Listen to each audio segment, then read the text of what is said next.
पुरुषम् इन्द्रादिदेवगणवन्दितपादपीठम् वृन्दावनालयमहं वसुदेवसूनुम् नवजलधरवर्णं चम्पकोद्भासिकरणं विकसितनलिनास्यं विस्फुरन्मन्दहास्यम् कनकरुचिदुकूलं चारुबर्हावचूलं कमपि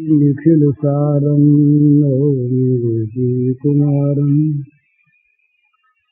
वंशीविभूषितकरान्नवनीरदाभात् पीताम्बरादरुणबिम्बफलाधरोष्ठात् पूर्णेन्दुसुन्दरमुखात् अरविन्दनेत्रात् कृष्णात् परं किञ्चिदस्मि जाने।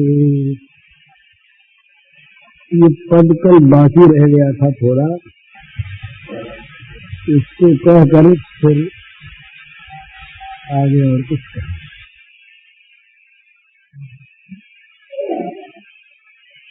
ये भक्त कहते हैं कि भगवान आपने बड़ी कृपा की मुझ पर, यद्यपि इसमें कठोरता प्रतीत हुई पर बड़ी कृपा की आपने मुझ पर, जिससे मेरी वासनाओं को आपने सफल नहीं किया। निरंतर मुझे वंचित करते रहे और जीवन भर मैंने इसी कठोर कृपा का संचय किया। तो इस इच्छा के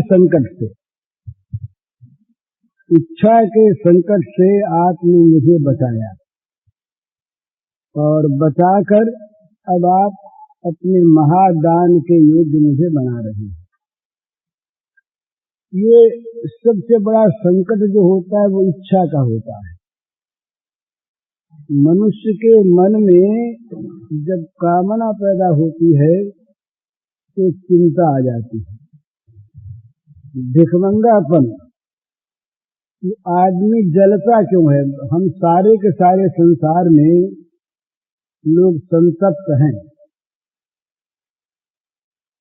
चाहे किसी देश में रहें, किसी देश में रहें, किसी क्षेत्र में रहें, एक अंदर भट्ठी जल रही है सबके। वो अंदर की आग जो है वो किसी बाहर के उपचार से, जल ढालने से बुझती नहीं। वो आग क्या है? तुलसीदास जी ने बताया कि वो आग है ये विषय कामना, इच्छा, जांचकता। तो बड़ी सुंदर बात उन्होंने कही, जग जांचिए को जांचिए जो दिए जांचिए जान के जान ही रहे, यही जांचक जांचकता जरी जाए, जो जाड़त जोड़ जहा नहीं रहे। महाकवि है ना, जय का अनुप्रास है कि सौंदर्य है, वाद्य सौंदर्य।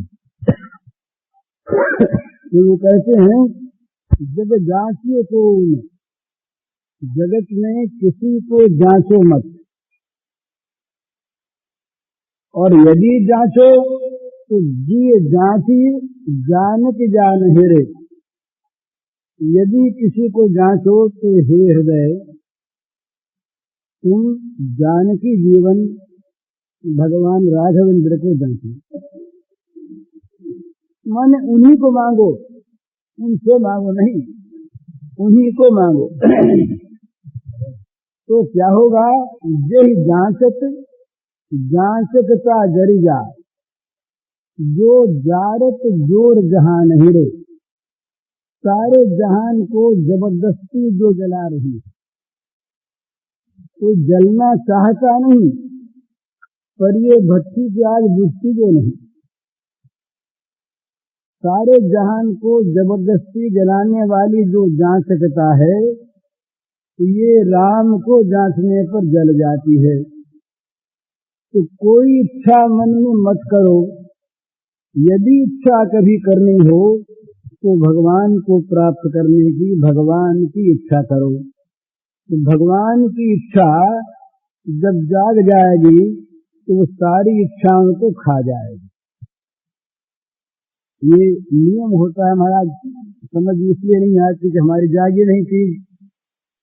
भगवान की इच्छा जाग जाने पर सारी इच्छाएं अपने आप निकम्मी हो जाती हैं, मंद पड़ जाती हैं, उनका महत्व रहता नहीं, मिट जाती। जैसे सूर्योदय हो जाने पर बिजली बत्ती की रोशनी कुछ नहीं रह जाती, दीपक का तो पता ही नहीं।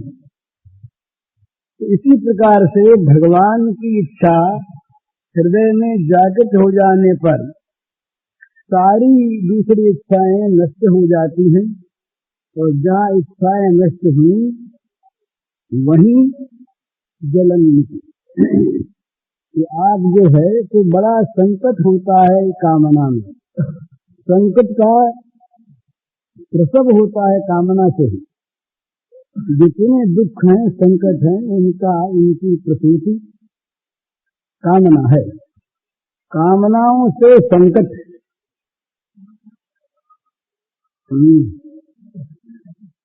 कामनाओं से संकट उत्पन्न होता है। ये कामना होती है भोग की ना, और भोग का अर्थ है, भोग का अर्थ ही है दुख। माने यदि कोई भोग का पर्याय शब्द खोजे तो उसका पर्याय शब्द है दुख, पर्याय शब्द है संकट, पर्याय शब्द है अशांति। भोग का पर्याय यही है।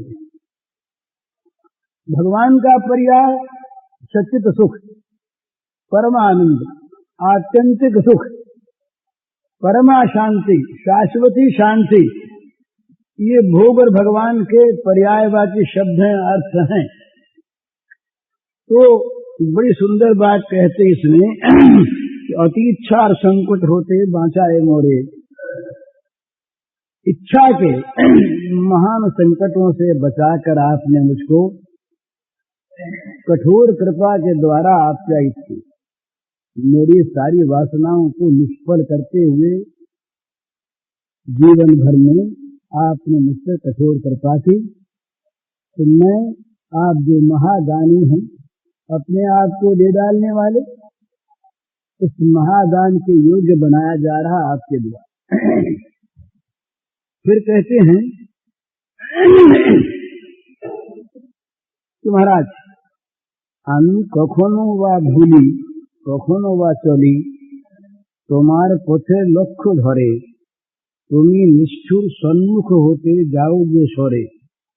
এ যে তব দয়া জানি জানি হায়, নিতে চাও বলে ফেরাও আমায়, পূর্ণ করিয়া লবে এ জীবন তব মিলনেরই যোগ্য করে, आधा इच्छा संकट होते बाँचाए मोरे। कहते हैं कि मैं कभी भूलता हूँ, कभी चल पड़ता हूँ, तुमको लक्ष्य करके, और तुम इतने निष्ठुर हो कि मेरे सामने से हट जाते। हट जाते क्यों हो? इच्छा मेरी आधी है इसलिए, पूरी इच्छा मेरी बन जाए इसलिए तुम हट जाते हो। जब हटते हो, ये स्वाभाविक बात है, जिसको भगवान की जरा सी झांकी का साधनानंद भी प्राप्त हो जाए, वो विषयों की ओर जाता तो है, पर वो आनंद विषयों में दिखता ही नहीं, अशांति मालूम होती है। तो फिर इच्छा होती है कि उसी को प्राप्त करें। तो कहते हैं तुम निष्ठुर मेरे सामने से हट जाते हो। मैं जान गया ये तुम दया करके ही हटते हो। ये तो दया जानी जानी हाय, नीचे चाहो बोले फिराओ आमा, तुम मुझे पूरा ले लेना चाहते हो, पकड़ लेना चाहते हो, इसीलिए ये लौटाने का भान करते हो। तो अब तुम मेरे जीवन को पूर्ण कर लोगे। पूर्ण करने का अर्थ है तो वो मिलने योग्य करे, तुम अपने मिलने के योग्य बना लोगे। तो ये आधा इच्छा का जो संकट है वो तो था अति इच्छा। अति इच्छा और संकट होते बांचा है मोरे, वहां तो केवल भोग ही भोग की इच्छा थी। यहाँ तुम्हारी ओर चल तो पड़ा, पर बीच बीच में भोग की इच्छा होती है। ये आधी इच्छा तुमको पाने की, आधी भोग की, इसको दूर करने के लिए तुम बीच बीच में से हटते हो। लेकिन तुम्हारी कृपा निरंतर मेरे सामने है और उस कृपा का मुझे पता लग गया जो तुम मुझे जीवन में सफलता नहीं देते। ये रविंद्र का एक पद है, बड़ा सुंदर। ये सोचने की चीज है कि हम लोगों के हृदय में, मन में जो भोगों को प्राप्त करने की इच्छा पैदा होती है, हो रही है। भोग माने किसी एक पदार्थ का नाम भोग नहीं है। कीर्ति भी भोग है, यश भी भोग है, नाम भी भोग है, शरीर का आराम भी भोग है, शरीर भी भोग है। मन इंद्रिय बुद्धि के अनुकूल जितने भी हम सुख देने वाले पदार्थ मानते हैं, प्राणी मानते हैं, परिस्थिति मानते हैं, वे सारे के सारे भोग हैं। तो ये भोग में जो सुख की भ्रांति है, भोग में सुख है, इसी भ्रांति में हम सारे के सारे वो पीतवा मोहमयी प्रमाद मजरा गुणमत भूतम जगत, हम सारे के सारे इस प्रमाद मजरा को पीकर उन्मत्त हो रहे हैं, वास्तविकता से परिचय नहीं हो रहा है, भूल रहे, भ्रांति। तो भगवान दया करके इस भ्रांति का हरण करने के लिए विविध प्रयोग किया करते हैं। लीला हमारे लिए वो दया है और उनका स्वभाव है लीला करना। तो वो विविध प्रयोग किया करते हैं। उन प्रयोगों में एक प्रयोग बड़ा सुंदर है, जीवन में भोग जगत में असफलता। भोग जगत की जो असफलता है, भोग जगत में जो सिद्धि का अभाव है, भोग जगत में जो भोग पदार्थों का अभाव है, उनका रास विनाश हो जाना है, ये भगवत कृपा का एक निदर्शन। तो पहले पहले दुख होता है, दुख होने पर एक निराशा सी होती है। उस निराशा के अंदर एक चीज कभी किसी के हृदय में जाग उठती है कि अब तो मेरा कोई नहीं। उस दिन अपनी बात हुई थी ना, सारा जगत केवल सफलता को पूजता है, गुण को नहीं पूछता, आदमी को नहीं पूछता, विद्या को नहीं पूछता। जहां सफलता है अपने किसी क्षेत्र में भी, सफलता का उपासक जगत, सफलता जहां नहीं हुई वहां जगत ने छोड़ दिया। तो जब जगत छोड़ता है तो वो जगत को पहले पकड़ना चाहता है ना, और जगत पकड़ में आता नहीं, तब निराशा होती है, अपने को वो भाग्यहीन सा मानता है। पर पीछे उस निराशा में एक आशा का संचार होता है अपने आप। उस समय उसके मन में आता है कि कोई ऐसा है, कोई ऐसा हो संदेहात्मक ही सोचता है कोई कोई, जो इस अवस्था में मुझको आश्रय दे। ये बड़ी शुभ घड़ी होती है जब मनुष्य निराश्रय मनुष्य किसी परम आश्रय के लिए मन में अनुसंधान की वृत्ति उत्पन्न करता है। ये बड़ी शुभ घड़ी होती है जीवन में। वो अनजान, वो बिना देखा हुआ, बिना जाना हुआ वो मनुष्य किसी एक को चाहता है, वो बचा ले। और महाराज यदि उसकी चाह में वहां सत्यता हो ही जाती है, तो उसको बदले में उत्तर मिलता है कि हम तुम्हें बचा लेंगे, तुम हमारे, हम तुम्हारे। एक इतना आश्वासन मिलता है उस समय जीव को, जो आश्वासन जगत में कहीं मिलता नहीं, सबकी आशा टूट जाती है, उस समय वहां से आशा मिलती है। यही तो भगवान का बड़ा भारी एक विरुद्ध है कि जिसको कोई नहीं अपनाता, जो सर्वथा निराश्रय आश्रयहीन दीन हो जाता है, वो दीन बंधु उसको अपना लेते हैं, मन से अपनाते हैं। पर वो मुश्किल तो ये होती है कि वो दीन बंधु को खोजता है दूसरा दैन्य प्राप्त करने के लिए, दूसरा दुख प्राप्त करने के लिए। जब तक भगवान से भी भोग की खोज है, भोग का अनुसंधान है, तब तक वास्तविक दैन्य प्रकट नहीं होता। वास्तविक दैन्य जो है ये भोग जगत से निराशा होने पर होता है। जब तक भोग जगत से आशा है, तब तक भोग को प्राप्त करने के लिए दीनता है। भोग प्राप्त होने पर अपने को वो संपन्न मानता है, दैन्य नहीं है। तो भोग जगत से निराशा जब हो जाती है, तभी वास्तविक विराग जागता है, तो तभी वास्तविक भगवत अनुराग जागता है। उस समय वो कहता है ये भोग नहीं चाहिए। संसार की विपत्ति आपत्ति कुछ भी आती रहे, उसको परवाह नहीं होती। तो वहां पर कई भावों की जागृति होती है, अलग अलग। कोई विपत्ति में भगवान का मंगल विधान मानता है,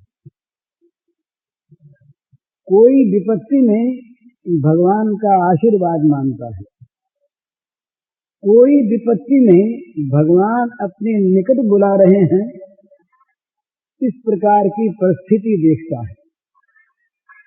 कोई विपत्ति में भगवान से साहस शक्ति मांगता है, और कोई विपत्ति में भगवान के दर्शन करता है।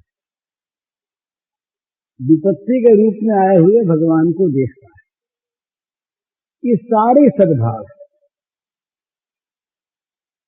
ये वो भी एक भाव है कि जहां पर हम जगत के प्रत्येक स्तर को माया का कार्य मानते हैं, स्वप्नवत मानते हैं, जगत की अभाव वृत्ति हमेशा रहती है, वहां तो विपत्ति रहती नहीं।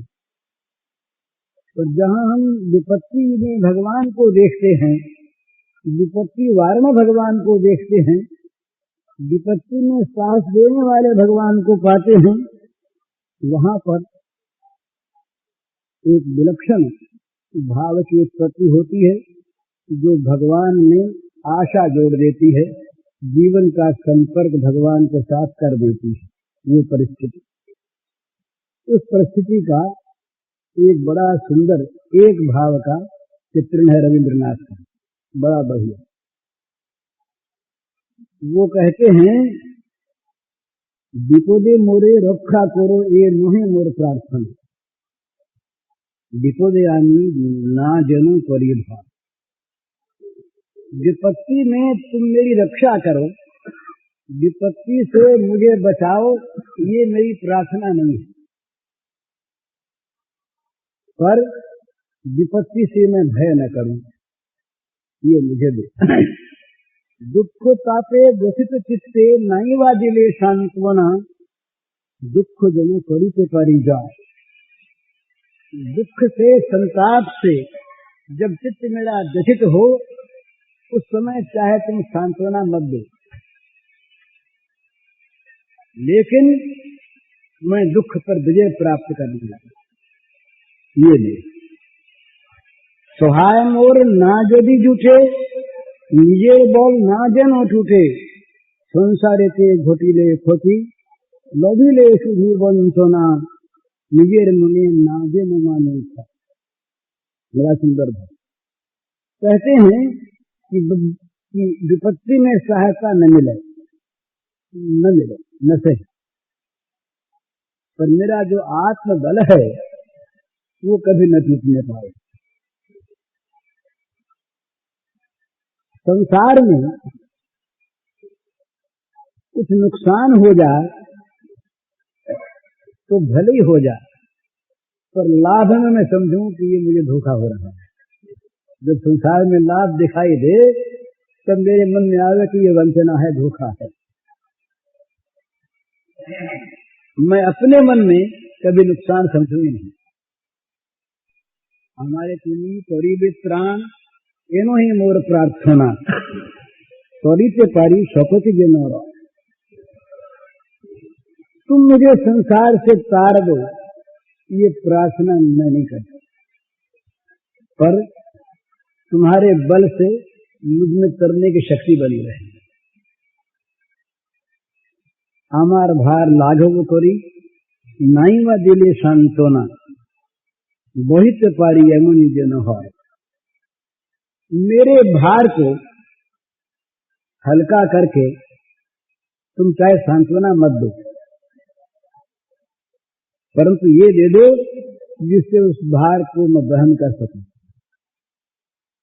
नम्र सिरे सुखेर दिने तुम्हारी मुख लोई वो चीने, दुखेर रात्रि निखिल धरा जेदिन करे वंचना, तुम्हारे जने ना करी संशय। ये बड़ी बढ़िया बात है, ऐसी बढ़िया बात है। वो कहते हैं भाई जब संसार में सुख के दिन होते हैं तब तो मैं कहता हूँ कि भगवान ने बड़ी कृपा की। हम लोग कहते हैं संसार में अपने मन की कोई बात हो जाए, धन मिल जाए, यश मिल जाए, कहीं मुकदमे में जीत हो जाए, सम्मान मिल जाए, पद मिल जाए, तो हाथ जोड़ते हैं। ये आस्तिक लोग कहते हैं महाराज बड़ी कृपा आपकी, आपकी बड़ी कृपा, आप कृपा सारा काम हो गया। लोग कहते हैं भगवान की उनसे बड़ी कृपा। तो नम्र सिरे सुखेर भी नहीं तुम्हारे मुख लोई बोचे नहीं। जब सुख के दिन होते हैं तब तो मैं नम्र होकर तुम्हें पहचान लेता हूँ, सुख में पहचान लेता हूँ, है तो वही। लेकिन दुखेर रात्रे निखिल धरा जिदिन करे वंचना, जब दुख की रात्रि में, सुख का दिन है, दुख की रात्रि ये पवित्र है, बड़ा सुंदर। दुख में अंधेरा होता है ना, तो नम्र सिरे सुखेर दिने तुम्हारी मुख लोई वो चीने, सुख के दिन में मैं नतशिर होकर तुम्हारे मुख को पहचान लूंगा तो तुम आए, कहूंगा ना कि तुमने बड़ी कृपा की। पर दुख की रात्रि में जब सारी धरती मुझे धोखा देने को तैयार हो जाएगी, हो जाती है, उस समय है नाथ मेरे मन में संदेह न पैदा हो कि तुम नहीं हो। बहुत बढ़िया। नम्र सिरे सुखे दिने तुम्हारे मुख लई वो चीनी, दुखे राते निखिल धोरा जेदिन करे वंचना, तुम्हारे जन ना करी संशय। दुख की रात्रि में जब अखिल पृथ्वी सारी धरती मुझे वंचना करने को तैयार हो, उस रात्रि में, दुख की रात्रि में मेरे मन में ये संदेह कभी न पैदा हो कि ये इसमें तुम नहीं हो। इस दुख की रात्रि में तुमको मैं पहचान लूं और पहचान कर तुमको पता नहीं। ये बड़ी सुंदर भावना है विश्वास की। भगवान के साथ हमारा संपर्क है ही, सबका है। भगवान के संपर्क से हममें से कोई भी वंचित हो ये नहीं, किसी काल में हम वंचित रहते हैं सो नहीं, किसी बुरे या अच्छे कर्म करते समय भी हम वंचित हों तो भी नहीं। हम कैसे भी हों, कहाँ भी हों, कुछ भी करते हों, हमारे साथ भगवान का नित्य संपर्क है। उस नित्य संपर्क की विस्मृति हो रही है। उस विस्मृति के कारण से हम भगवान से अतिरिक्त अपने अनुकूल किसी की कल्पना करके उसको प्राप्त करना, उसे बांधे रखना, उसमें रमे रहना चाहते हैं। इसी का नाम भ्रांति, इसी का नाम मोह है। तो ये सत्संग में, साधन में हमें करना क्या है? केवल एक ही बात करनी है। उसे विभिन्न नामों से हम कह सकते हैं कि भगवान के साथ जो हमारा नित्य संपर्क है, नित्य अटूट संबंध है,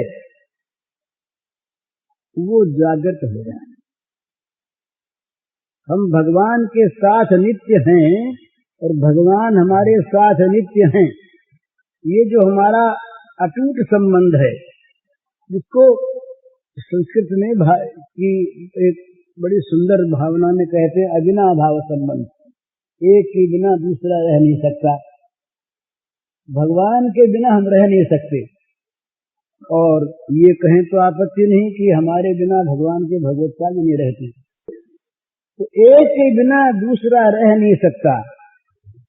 ऐसा जो हमारा नित्य संबंध है, वो संबंध टूटने का नहीं है, पर उस संबंध की विस्मृति हो जाने से हम उस संपर्क को, उस संबंध को नहीं मान रहे। और नहीं मान रहे इसीलिए दूसरी जगह, दूसरे पदार्थों में, दूसरी परिस्थिति में, दूसरों के द्वारा, दूसरों की कल्पना करके उनके द्वारा हम अपनी अनुकूलता, अपना सुख खोजते हैं। इसी भ्रांति में सारा जगत पड़ा हुआ है। इसी का नाम है मोह, इसी का नाम है विषयासक्ति, इसी का नाम है कामोपभोग परायणता। जब ये कामोपभोग परायणता बद्ध मूल होकर बढ़ जाती है, उस समय ये मनुष्य ही असुर बन जाता है। श्रीमद् भगवद गीता में जो 2 प्रकार की संपत्ति का वर्णन है, उसमें आसुरी संपत्ति का अर्थ यही है, आसुर भाव से मनुष्य आक्रांत हो जाता है, आसुर भाव मनुष्य पर छा जाता है। उस समय भगवत भाव की घोर विस्मृति हो जाती है। ये सत्संग में, साधना में फिर उसकी थोड़ी थोड़ी जागृति होती है। और जागृति होने पर इसका मिलना होता है सहज। क्यों होता है? कि ये सत्य में सत्य की उपलब्धि है। हम जो भोगों में सुख की कल्पना करते हैं, ये तो असत्य में सत्य को देखते हैं जो है नहीं। असत्य की सत्ता ही नहीं है। असत्य की सत्ता होगी कैसे? जगत में सुख होगा कहाँ से? विषयों में शांति होगी कहाँ से? जो है नहीं। पर उनमें हम जो खोजते हैं, ढूंढते हैं, ये तो हमारी भ्रांति। पर हम सत्य में सत्य को देखें, भगवान को हम देखें कल्पना से ही, तो हमारी चाहे वो कल्पना हो, भगवान तो सत्य हैं। इसलिए सत्य की उपलब्धि सहज होती है, क्योंकि वो है। एक वस्तु यहाँ पर नहीं हम खोजते हैं। बालू में से हम घी निकालना चाहें तो है नहीं, पर दूध में से निकालना चाहें हमें दिखता नहीं।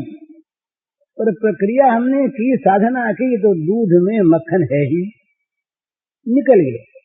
इसी प्रकार सारे जगत में परमात्मा है ही, भगवान की सत्ता है ही, इसलिए भगवान के संपर्क को जरा सा भी हम जानने लगे और उस तरफ मुड़ जाएं तो जानना सहज, भगवान को पाना सहज। भगवान को पाने में आवश्यकता श्रद्धा की है। भोगों को पाने में श्रद्धा की आवश्यकता नहीं, श्रद्धा से नहीं मिलते क्योंकि है नहीं। हजार श्रद्धा करो, जो वस्तु है नहीं कहां से मिलेगी, पर भगवान को है तो भगवान को पाना सहज। प्रक्रिया हमने की, साधना की तो दूध में मक्खन है ही, निकल गया।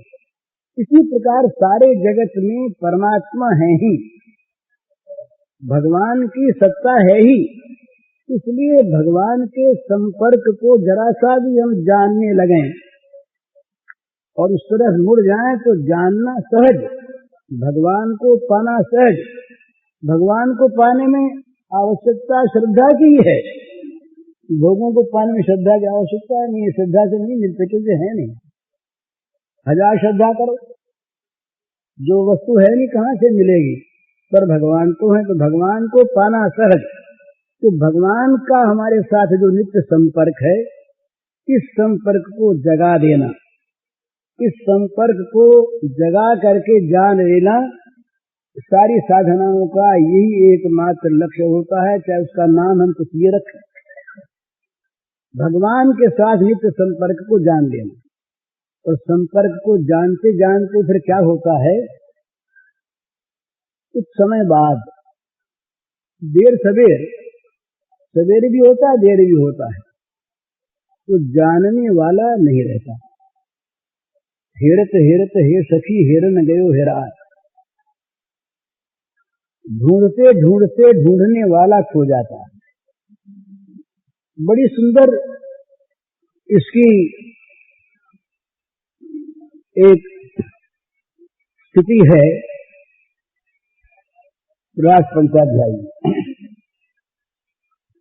भगवान अंतर्धान हो गए, कहीं गए नहीं, भगवान दिखने बंद हो गए। लोगों को दिखने तो बंद हो रहे हैं, है तो यही भगवान का दिखना बंद है। अब दिखना बंद होने के बाद होता क्या है, भगवत संपर्क वहां पर जागृत है, उद्बुद्ध है और खेल रहा है। केवल जाग के लेटा हुआ नहीं है, क्रियाशील है। केवल जागृति से काम नहीं करता, जागृति के बाद सावधानी होती है, सावधानी के बाद क्रिया होती है, नाच उठता है। तो वहां भगवत संबंध नाच था, सबके हृदय में हिलोरें उठ रही हैं। वो भगवान की आह्वान ध्वनि, मुरली ध्वनि ने सबके हृदयों को उद्बुद्ध करके नचा दिया। नाच उठा सबका हृदय, पर और भी रसास्वादन होना चाहिए, इसलिए भगवान अंतर्धान हो गए।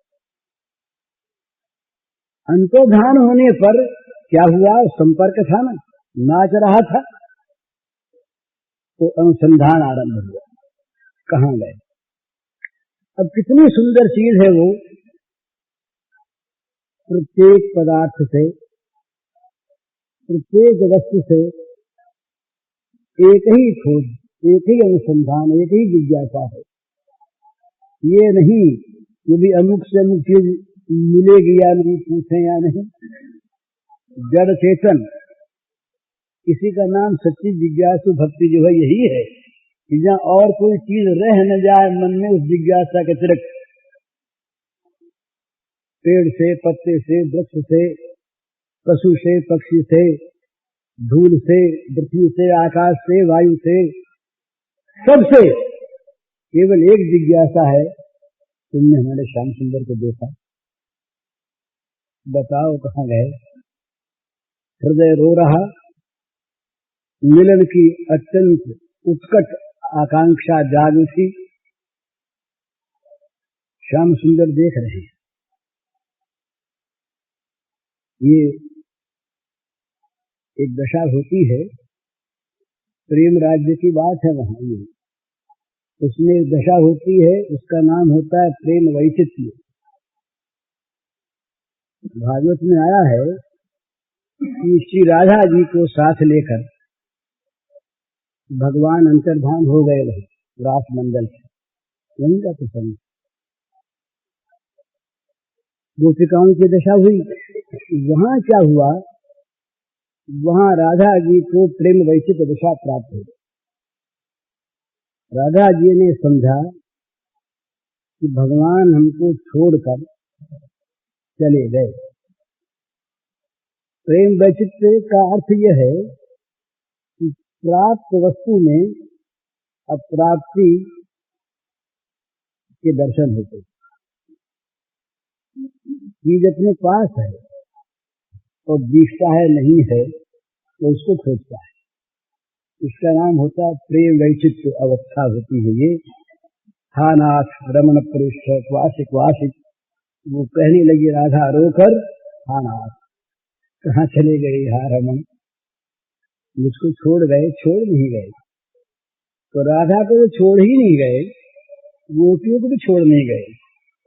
भगवान वहीं थे। ये भगवान ने कहा पीछे मिलने के बाद कहा कि मैं कहीं गया हुआ नहीं था, मैं तो यहीं था, उन लोगों की प्रेम की स्थिति को देख रहा था। तो वो प्रेम जब उद्बुद्ध होकर के ज्यादा संपर्क तो अनुसंधान हुआ। अनुसंधान में अनन्यता होनी चाहिए। एक जिज्ञासा है, एक बात को पूछना है, दूसरी बात दूसरी कल्पना मन में रही नहीं। भारद्वाज तो पहले ही छूट गया। ये भगवान का जब आवाहन होता है, उस आवाहन के समय यदि घर द्वार याद रहता, घर द्वार तो याद ये छोड़ना पड़ता है सिपाहियों को। ये जो युद्ध के समय ये एक मनोवैज्ञानिक चीज है। युद्ध के समय रण क्षेत्र में सिपाहियों को अगर घर याद आता रहे, स्त्री पुत्र याद आते रहे, परिवार याद आता रहे तो युद्ध होगा नहीं। इसीलिए उसमें एक मॉरल गिराया करते हैं। ये रणनीति में होता है, शत्रु पक्ष का मॉरल गिर जाए, वो रण से विमुख हो जाए तो उसको विजय प्राप्त हो जाएगी। तो मॉरल गिराने में उसके परिवार की याद दिलाना भी एक साधन होता है। उसी प्रकार से याद भुलाना भी साधन होता है। इसलिए जो रणसिंगा बजता है,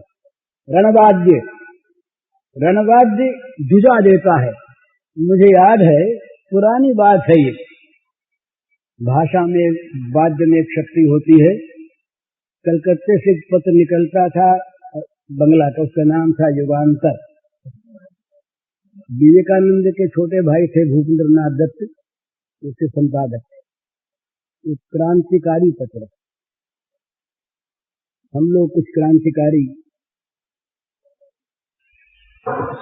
प्रकृति के लोग थे बचपन के बाद।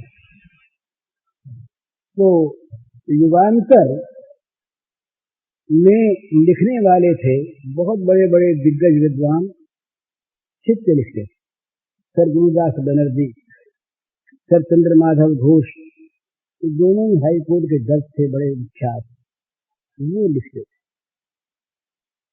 तो उसकी भाषा में आग होती, ये अपना अनुभव है। इतनी भाषा वो वीरत्वपूर्ण, खून में सनसनी पैदा कर देने वाली होती थी कि उसको पढ़ते जब बैठते हम लोग तो 10-20 लाइन पढ़ते पढ़ते ही खून उबल उठता और मन में आता जल्दी से जल्दी देश के लिए मर जाए, फांसी हो जाए। मरणोन्माद ये पैदा होता। भाषा में एक शक्ति होती है। ये रण के समय चारण लोगों को रखा जाता था, इसीलिए तो ऐसे वीरत्व भरे शब्द उच्चारण करें, जुजाऊ बाजे बजते थे। इसलिए रण में जूझने का भगवान ने ये जुजाऊ बाजे बजाया गीता में। हतो वा आपस से स्वर्गम जित्वा वा भुक्त से महिम तस्मादिष्ट कौनते युद्धा निश्चय है। स्वर्ग द्वार मतावर्तन खुला है तुम्हारे लिए, स्वर्ग का दरवाजा। अगर मर गए तो स्वर्ग मिलेगा, अगर जीते हैं तो पति मिलेगी। उठो लड़ो। ये जुजाऊ बाजे हैं, जुजाऊ शब्द हैं। तो इस प्रकार होता है। तो जब हम लोग उसको पढ़ते थे युगांतर को, तो ये मन में आता था, हम लोग बातें करते थे आपस में कि भाई हमको फांसी कब होगी। फांसी की इच्छा होती थी, देश के लिए फांसी हो जाए। बड़े बड़े लोगों ने, एक बार 1921 की बात है, मैं बंबई में था, लाजपत राय जी आए थे और मेरे पास ठहरे थे। तो जुहू, वहाँ एक स्थान है, जुहू में एक ज्योतिषी कोई रहते थे। मैं गया उनके पास किसी काम से, मेरे तो ऐसे ही कौतूहल था, मैं चला गया। शाम को लौट के आया तो लाला जी ने कहा कि तुम कहाँ गए थे भैया? मैंने कहा जुहू गया था ज्योतिषी के पास। उस समय सीआर दास इत्यादि बहुत से लोग गिरफ्तार हो गए थे और ये गिरफ्तार नहीं हुए थे लाला जी। तो लाला जी ने मुझसे कहा तुम कहाँ गए थे? मैंने कहा ज्योतिषी के यहाँ गए थे। बोले अच्छा ज्योतिषी ठीक बताता है? मैंने कहा बताता तो है। तो बड़ी विनोद की भाषा में बोले यार तुम कल जाओ तो पूछ के आना कि लाजपत राय कब पकड़ा जाएगा। अब बताइए बात क्या है? ये पकड़ने की इच्छा क्यों? उसमें सुख की प्रतीति हो गई। वो जुजाऊ बाजे गांधी जी के लेख उस समय नवजीवन में आते थे कि जल्दी से जल्दी गिरफ्तार होना चाहिए देश के लिए। तो गिरफ्तारी की मन में भावना पैदा हुई। मैं क्या कह रहा था पहले, शुरू कहाँ हुआ? हाँ है, हाँ। तो घर छूट जाता है। तो क्या हुआ था कि जब वो भगवान की मुरली बजी, भगवान का आह्वान हुआ, रणाह्वान नहीं, भगवान का आह्वान हुआ। भगवान ने कहा था ना, बड़ी सुंदर चीज है, इसका बड़ा ऊंचा आध्यात्मिक अर्थ है कि भाई तो चीर हरण के सुंदर प्रसंग की बात है ये। शारदीय रात्रियों में तुम्हारी इच्छा पूरी हो। तो शारदीय रात्रियां आई, हृदयोत्फुल्ल मल्लिकाः, का रात्रि ही बहुवचन है। हृदयोत्फुल्ल मल्लिकाः, भगवान ने स्मरण किया। परंतु मनस्जठरे, बड़ी सुंदर चीज है। भगवान ने स्मरण किया, मुरली बजी, पर उस मुरली की ध्वनि फैली सब जगह, तो सुनी केवल उन गोपांगनाओं ने जिनके लिए आह्वान था, सबने नहीं सुनी। वहां क्या हुआ? उस मुरली ध्वनि ने क्या किया? ये परसों में कह चुका था शायद, घर छूट गया, घर का संबंध छूट गया, घर की ममता छूट गई, बाल बच्चों का स्नेह छूट गया, मोह छूट गया। जो जैसे जिस प्रकार से जहां थी वहां से वैसे इसी प्रकार से दौड़ पड़ी। अधिकार दौड़ चली कृष्ण से मिलने के लिए। तो रस का विशेष उत्कर्ष होना चाहिए, तो भगवान छिप गए। तो अनुसंधान आरंभ हुआ। घर याद नहीं है, मोह नहीं है, अब केवल एक जिज्ञासा है, एक को पाने की इच्छा है। इसी का नाम है अनन्य कामना। भगवान को पाने की तीव्र और उत्कट ही नहीं, तीव्रता और उत्कटता के साथ अनन्यता होनी चाहिए। अनन्य इच्छा भगवान को प्राप्त करने की, और वो इतनी तीव्र, इतनी उत्कट कि वो किसी प्रकार से भी क्षण भर के लिए भी सहन नहीं होने देती। तो बस वही पूछ रही, पूछते पूछते क्या होता है, हिरत हिरत हे सखी हिरन गयो हेराय, पूछते पूछते अपनी विस्मृति हो गई, रह गए श्याम सुंदर। गोपियां खोज रही हैं, पूछ रही हैं, पूछते पूछते अपने को भूल गई। अब वहां वर्णन आता है भागवत में कि उन गोपांगनाओं के द्वारा भगवान की लीला होने लगी। किसी ने उठा लिया गोवर्धन, उठा लिया, यूं करके खड़ी हो गई, कोई मुरली बजाने लगी, कोई वत्स चारण करने लगी, कोई आपस में सखाओं के रूप में खेलने लगी। वो जो वेदना थी, वेदना मिट गई, भगवान का रूप हो, साधना पूर्ण हो गई, भगवान प्रकट हो गए। सासा महावीर छोड़ी समय मान मुखान बजे, साक्षात मनमथ भगवान वहां पर प्रकट हो गए। तो भगवान के साथ हमारा संपर्क है, संबंध है, इस संबंध को जगाकर देखना है। ये संबंध जब तक न जगे तब तक साधना चलनी ही चाहिए। उसके बाद साधना होगी अपने आप, इसके पहले चलानी होगी।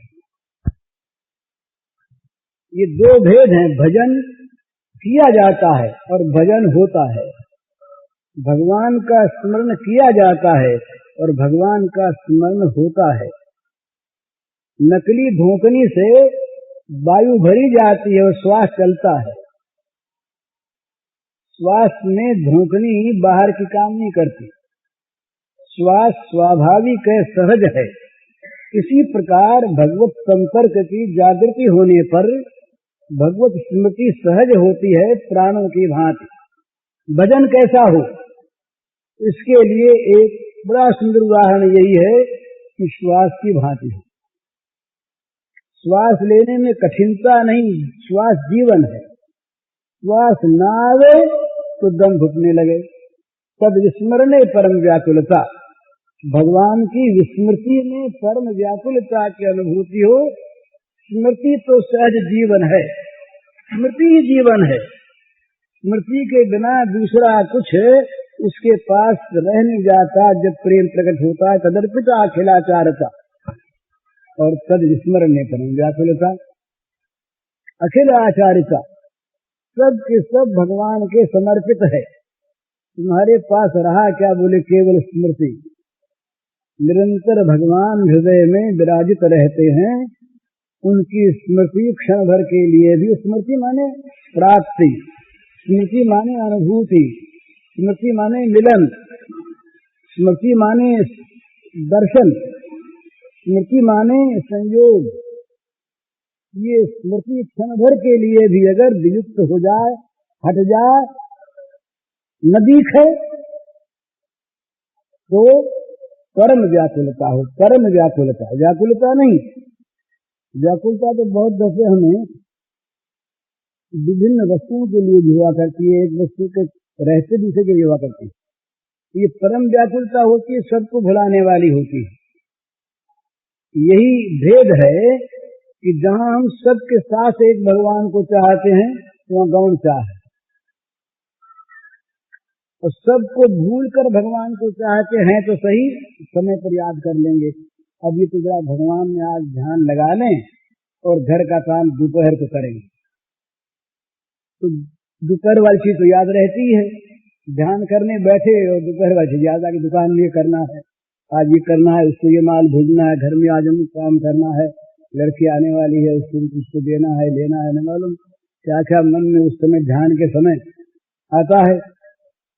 तो वो इसलिए है कि भाई भगवान ने एकांत स्थिति मन की नहीं है। तो दूसरी चीज की जब स्मृति रहती है, बना रहता है कोई, उस समय वो स्मृति जो होती है भगवान की, वो भी अनन्य नहीं होती, उसको वो स्मृति की विस्मृति भी अनन्य नहीं होती, इसलिए उसमें परम व्याकुलता नहीं होती।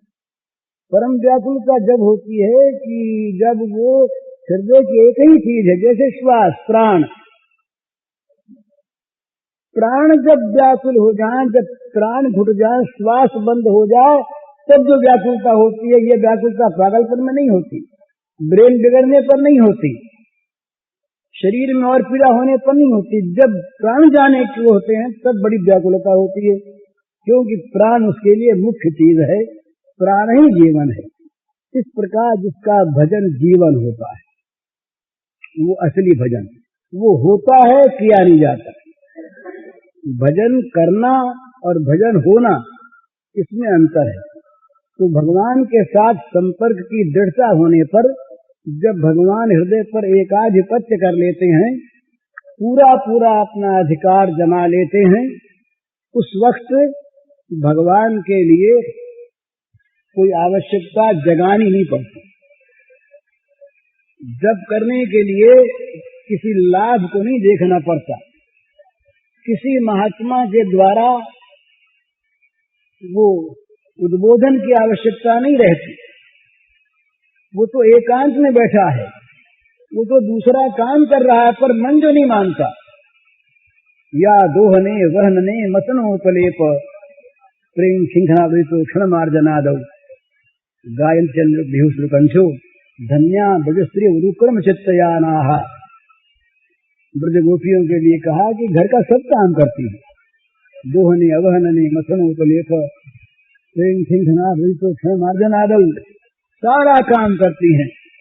पर सारा काम करती है किस स्थिति में? मन ही मन चुपचाप उनके गुण गाती रहती है, गुनगुनाती रहती है, आंखों में प्रेम के आंसू भरे रहते हैं, श्याम सुंदर सामने दिखाई देते रहते हैं, चित्त में श्याम सुंदर खेलते रहते हैं। काम करती है तो वो काम दूसरा होता है और हमारा काम दूसरा होता है। हम चित्त में संसार को रखते हुए कहीं भगवान का भजन करते हैं, और वे संसार में रहती हैं भगवान के लिए। ये बड़ा अंतर है। उनका जीवन, इसीलिए उनके जीवन का नाम है भागवत जीवन। पढ़ते हम लोग डिवाइन लाइफ। डिवाइन लाइफ का अर्थ यही, डिवाइन लाइफ का अर्थ है भागवत जीवन। जिनके जीवन में भगवान की सत्ता आकर के अपनी सत्ता कायम कर ले, भगवान की सत्ता ही जीवन में सत्ता बन करके रहे, इसका नाम भागवत जीवन, डिवाइन लाइफ। तो भागवत जीवन होने पर तो कुछ करना नहीं पड़ता, पर भागवत जीवन की प्राप्ति के लिए भागवत जीवन की नकल करनी, और ये नकल असल को प्राप्त करा देगी, क्योंकि ये सत्य में सत्य की खोज है, बड़ी सहज चीज है। भगवान की प्राप्ति हम कहते तो हैं, हम तो शायद ये पोल की बात सारी है, लेकिन सुनी हुई ऐसी बात है कि है सहज। भगवान की प्राप्ति है बड़ी सहज। क्यों सहज है? ये जो वस्तु है, जो यहाँ है, जो अभी है, जो हमारे लिए है, जो हमारे अधिकार की है, हमारी संपत्ति है, उसमें क्या देर है? वो तो हमारी चाह होनी चाहिए, लानी नहीं है। कल मिलेगी ये वादा नहीं है, अमुक अवस्था में मिलेगी ये बात नहीं है। न जिसमें कर्म की अपेक्षा है, न काल की अपेक्षा है, न स्थान की अपेक्षा है। जो है यहाँ है, अभी है, हमारी है, हमारे लिए। ये क्यों नहीं मिलेगी? इसीलिए नहीं मिलेगी कि हम उसे चाहते नहीं। तो भगवान की प्राप्ति जितनी सहज है, भगवान के प्रेम की प्राप्ति जितनी सहज है, उतनी सहज भोगों की प्राप्ति नहीं है, पर होती नहीं। बस यही सबसे बड़ा दूरस्थम चांद के चतक, बहुत दूर और अत्यंत समीप, बहुत दूर अत्यंत समीप। तो बहुत दूर जब तक बोले द्वारका आवासन नाव हमारा तीर बढ़ाओ, गोविंद द्वारका आवासन। तो भगवान ने कहा देर हो गई कुछ आने में, तुमने द्वारका का नाम ले दिया बीच में, तो द्वारका से ना आना पड़ा। द्वारका वासी को तुमने बुलाया, तुम यहाँ वासी को नहीं बुलाया, तुम कैसे प्रकट हो जाओ अभी। ये पीछे ऐसा नहीं कहा। जब वो दुर्वासा जी आए, भगवान नहीं थे उस समय वन में, तो युधिष्ठिर ने कहा कि महाराज तो हैं, और दुर्वासा आ गए और तुमने खा पी लिया, कुछ खाने को है नहीं, ये अभी मांगेगा। 10,000 विद्यार्थी चलता फिरता विश्वविद्यालय इसके साथ, ऐसा बड़ा कुलपति रहा महाराज जी। दुर्वासा वो जमाना था, बड़ी बड़ी बिल्डिंग्स नहीं थी यूनिवर्सिटीज के लिए, चलते फिरते विद्यालय थे, विश्वविद्यालय। 10,000 विद्यार्थी साथ चलते, न खर्च की आवश्यकता न फंड की आवश्यकता। जहां गए वहीं साग पात खाने को मिल गया, जिस जंगल में जाके बैठे वहीं संस्था लग गई, गुरु जी साथ है ही, पुस्तकों की आवश्यकता नहीं, स्मृति है। अब तक थे, अब तो नहीं रहे। काशी में 5, 7, 10 वर्ष पहले तक ऐसे विद्वान थे जो सब शास्त्रों को पढ़ाते पर पुस्तक नहीं रखते हैं। 10 तरह की चीजें पढ़ने वाले सामने आके बैठते, पहचान लेते कि ये हम शास्त्र का विद्यार्थी और कल ये यहाँ तक पढ़ाया था, उनको स्मृति है। उसको वो पढ़ देते, एक को न्याय का, एक को वैशेषिक का, एक को मीमांसा का, एक को व्याकरण का, अलग अलग सबको समझा देते, कर देते। ऐसे लोग थे। तो ये दुर्वासा जी के साथ 10,000 विद्यार्थी रहते। धर्मराज ने कहा आफत है,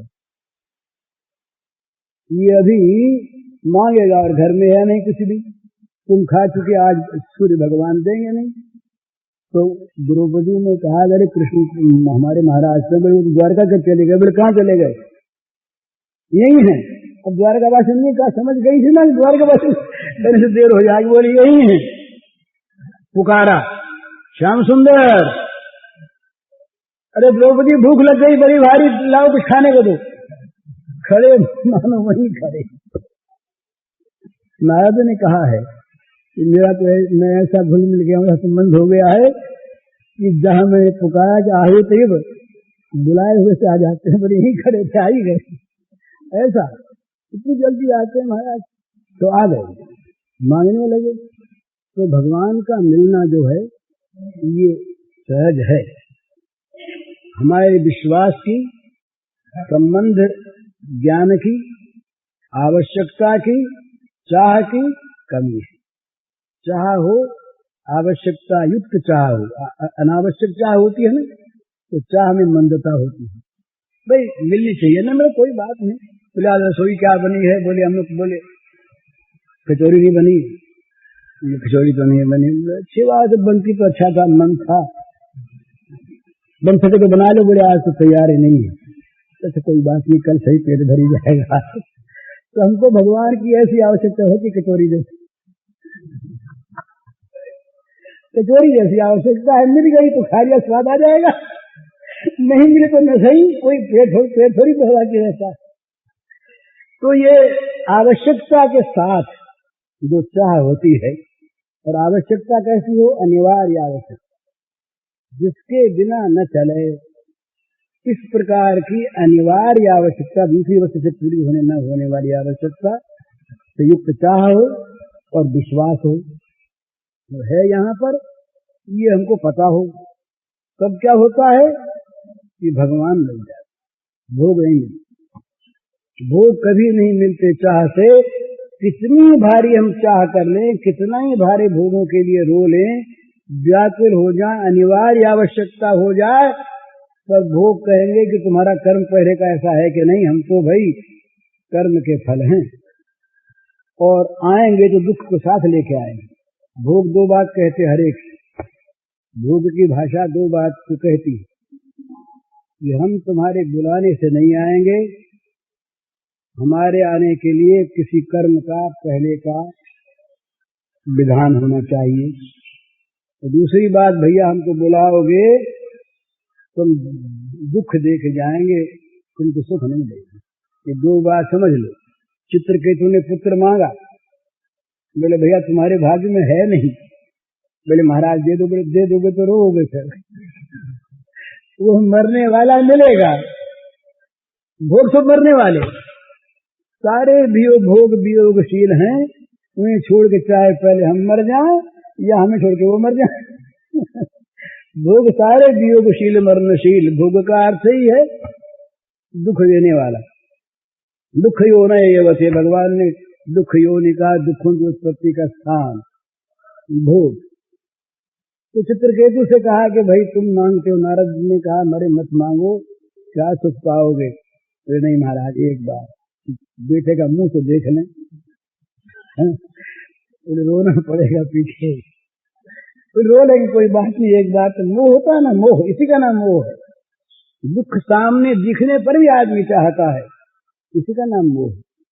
बेटा हो गया, बेटा हुआ एक के, सबके तो हुआ नहीं, सबके मन में दाह हो गई। बेटा न होता तो दाह नहीं होती, दाह के कारण में बेटा हुआ। भोग जो है दूसरों को मन में जलन पैदा कर देता है। बहुत से लोग जो हैं जिनके पास भोग सामग्री प्रचुर है, उनको एक बड़ा दुख है कि उनके पास ज्यादा है। हमें है तो पर्याप्त है, तो खूब, कमी नहीं, पर उनके तो ज्यादा है, इतना तो हमारे घाटा रह गया। अब इस घाटे की पूर्ति कहाँ हो, आगे से आगे मिलेंगे। तो चित्रकेतु के बेटा हो गया, सबके डाह हो गए। एक दिन सबने विचार किया, कह रहे इस छोरे की माँ का तो मान बढ़ गया, हमारा कुछ है नहीं, और आज और बढ़ेगा इसका मान है, कहीं राजा वाजा हो गया तो हम लोगों की पूछे नहीं। तो इस कंसेप्ट को दूर करो पहले, तो जहर मेरा मिलो करके दूसरी माता। पूज्य श्री भाई जी के इस प्रवचन का शीर्षक है अनिवार्य आवश्यकता के रूप में भगवान की चाह। इसका कैसेट संख्या है 122। यह प्रवचन गीता भवन स्वर्गाश्रम में 3 अप्रैल 1960 को प्रातःकाल दिया गया था।